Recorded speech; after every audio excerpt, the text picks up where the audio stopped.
Sorry if you thought I was going to play that whole song and sing to it.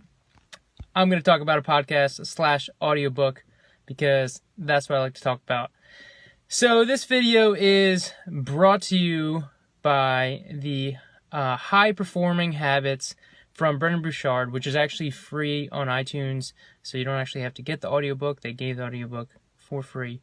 He is a high performance coach. He's been on Oprah, top performer, this guy. And in this episode or chapter of the podcast, it's season 1, episode 10, he talks about satisfaction and not being satisfied being a huge issue. And I resonated so much with this topic because I constantly struggle with feeling like I'm not doing enough. Like there's just never enough. And at one point, I thought that was a strength. I thought that was my strength. I was like, this is going to be great. It's going to keep me going. It's all right, that I'm not satisfied, that I'm just going to keep pushing and keep pushing.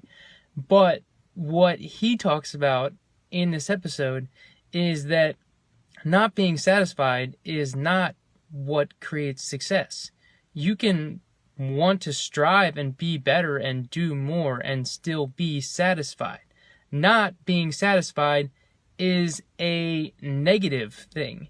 And if you're feeling negative all the time, then that's not a good thing. So in this lesson, we'll call it, or chapter, he talks about how being satisfied is a high performing habit. So people in this book, he's reviewing people who are high performers. And that is one of the traits that they have, is being satisfied. Now, that does not mean that they're content with where they are. It just means that when they, do a speech or they film an online course or whatever it may be, afterwards, like, hey, I could have done better, but I'm still satisfied.